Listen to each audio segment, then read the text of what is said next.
ಅಶ್ವವೇಗ ಡಿಜಿಟಲ್ಗೆ ಸ್ವಾಗತ. ನಾನು ಓಂ ವಿವೇಕ್ ಆದಿತ್ಯ ಕಾರ್ಲೇಕರ್. ರಾಜ್ಯ ರಾಜಕಾರಣದಲ್ಲಿ ಒಂದು ರೀತಿಯಾಗಿ ದಂಗಲ್ ಆಗಿರ್ಬೋದು, ಒಂದು ರೀತಿಯಾಗಿ ಡರ್ಟಿ ಪಾಲಿಟಿಕ್ಸ್ ಶುರು ಆಗಿದೆ ಅಂತಲೇ ಹೇಳ್ಬೋದು. ಯಾಕಂದರೆ ಈ ಹಿಂದೆ ಕೂಡ ಮೊನ್ನೆ ಅಷ್ಟೇ ನಡೆದಿದ್ದಂಥ ಅಧಿವೇಶನದ ಕೊನೆ ದಿನದಲ್ಲಿ ಯಾವುದೋ ಒಂದು ಅಶ್ಲೀಲ ಪದವನ್ನು ಸಿ ಟಿ ರವಿ ಬಳಸಿದ್ರು ಅಂತ ಹೇಳಿ ಲಕ್ಷ್ಮೀ ಹೆಬ್ಬಾಳ್ಕರ್ ಅವರು ದೂರನ್ನು ಕೂಡ ಕೊಟ್ಟಿದ್ದರು. ಆ ದೂರಿನ ಹಿನ್ನೆಲೆಯಲ್ಲಿ ಅವರಿಗೆ ಅಹೋರಾತ್ರಿ ಅಂದರೆ ಕಂಪ್ಲೀಟ್ಲಿ ಸಿ ಟಿ ರವಿ ಅವ್ರನ್ನ ಪೊಲೀಸರು ವಶಕ್ಕೆ ಪಡೆದು ಇಡೀ ರಾತ್ರಿ ಒಂದು ರೀತಿಯಾಗಿ 3 ಜಿಲ್ಲೆಗಳಿಗೆ ಸುತ್ತಾಡಿಸುವಂಥ ಕೆಲಸ ಮಾಡಿದರು. ಎಲ್ಲೋ ಒಂದು ಕಡೆ ಹೋಗಿ ಕೋರ್ಟಿಗೂ ಕೂಡ ಸಬ್ಮಿಟ್ ಮಾಡಿರಲ್ಲ.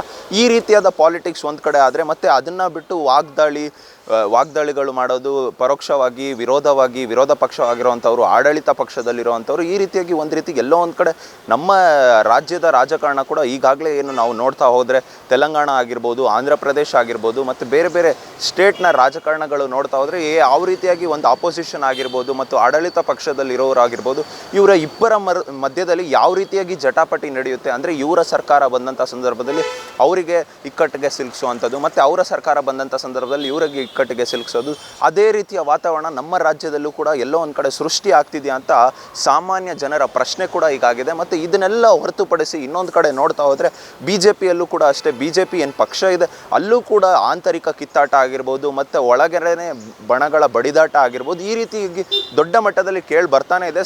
ಸತತವಾಗಿ ಬಿ ವೈ ವಿಜೇಂದ್ರ ಅವರು ಏನು ಬಿ ಜೆ ಪಿಯ ರಾಜ್ಯಾಧ್ಯಕ್ಷರಾದರೂ 1 ವರ್ಷ ಆಗಿದೆ.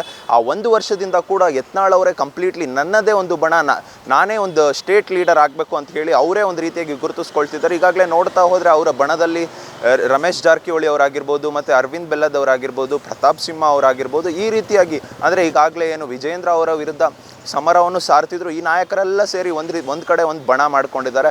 ಅವರು ಆಗಿರ್ಬೋದು ಮತ್ತು ಇವರಾಗಿರ್ಬೋದು ಕಂಪ್ಲೀಟ್ಲಿ ಬೇರೆ ಬೇರೆ ರೀತಿಯಾಗಿ ವರ್ತಿಸಿದ್ದಾರೆ. ಎಲ್ಲೋ ಒಂದು ಕಡೆ ಬಿ ಜೆ ಪಿಯ ವೋಟರ್ಸ್ ಆಗಿರ್ಬೋದು, ಬಿ ಜೆ ಪಿಯ ಕಾರ್ಯಕರ್ತರಾಗಿರ್ಬೋದು, ಇವರಿಗೆಲ್ಲ ಒಂದು ರೀತಿಯಾಗಿ ಗೊಂದಲ ಕೂಡ ಸೃಷ್ಟಿಯಾಗಿದೆ. ಇದನ್ನು ಹೊರತುಪಡಿಸಿ ಇನ್ನೊಂದು ಕಡೆ ಕಾಂಗ್ರೆಸ್ದಲ್ಲಿ ನೋಡ್ತಾ ಹೋದರೆ ಕಾಂಗ್ರೆಸ್ನಲ್ಲೂ ಕೂಡ ಅಷ್ಟೇ ಅವರದೇ ಕುರ್ಚಿಗಳ ಫೈಟ್ ಕೂಡ ನಡೀತಿದೆ. ಒಂದು ರೀತಿಯಾಗಿ ಮೊನ್ನೆದೇ ಪ್ರಕರಣದಲ್ಲಿ ನಾನು ಹೇಳ್ತಾ ಹೋದರೆ ಮೊನ್ನೆ ಅಷ್ಟೇ ಸಿ ಟಿ ರವಿ ಅವರಿಗೆ ವಶಕ್ಕೆ ಪಡೆದಂಥ ಸಂದರ್ಭದಲ್ಲಿ ಈ ಎಲ್ಲ ಪ್ರಕರಣಗಳು ಗೃಹ ಸಚಿವರಿಗೆ ನೇರವಾಗಿ ಕ್ವಶನ್ ಮಾಡಿದ್ರೆ ಅವ್ರು ಹೇಳುವಂಥ ಉತ್ತರಗಳು ನನಗೆ ಈ ರೀತಿಯಾಗಿ ಸಿ ಟಿ ರವಿಗೆ ಯಾವ ರೀತಿಯಾಗಿ ಅಲ್ಲೂ ಸುತ್ತಾಡಿಸಿದ್ದಾರೆ ಅನ್ನೋ ಮಾಹಿತಿ ನನಗಿಲ್ಲ ಅಂತ ಹೇಳ್ತಾರೆ. ಒಂದು ಕಡೆ ಎಲ್ಲೋ ಒಂದು ಕಡೆ ಅವರೇ ಗೃಹ ಸಚಿವರಾಗಿ ಅವರ ಕೈಯಲ್ಲೇ ಗೃಹ ಇಲಾಖೆ ಇದ್ದು ಈ ರೀತಿಯಾಗಿ ಫೇಲ್ ಆಗ್ತಿರೋದು ಯಾವ ರೀತಿ ಸರಿ? ಅವರ ಸರ್ಕಾರವೂ ಸರಿಯಾಗಿ ನಡೀತಿಲ್ಲ. ಇಲ್ಲಿ ಈ ಕಡೆ ಬಿ ಜೆ ಪಿಯಲ್ಲೂ ಕೂಡ ಒಂದು ರೀತಿಯಾಗಿ ಸರಿಯಾಗಿ ನಡೀತಿಲ್ಲ. ನಮ್ಮ ರಾಜ್ಯ ರಾಜಕಾರಣದಲ್ಲಿ ಈ ರೀತಿ ಆಗ್ತಿರೋದು ಎಷ್ಟು ಸರಿ ಅಂದ್ಬಿಟ್ಟು ಸಾಮಾನ್ಯ ಜನರ ಪ್ರಶ್ನೆ ಆಗಿದೆ. ಇದೇ ರೀತಿ ಇನ್ನೊಂದು ಸುದ್ದಿ ಇಟ್ಕೊಂಡು ಬರ್ತಾ ಇರ್ತೀನಿ ನಿಮ್ಮ ಮುಂದೆ. ನೋಡ್ತಾ ಇರಿ ಅಶ್ವವೇಗ ಡಿಜಿಟಲ್ ನ್ಯೂಸ್.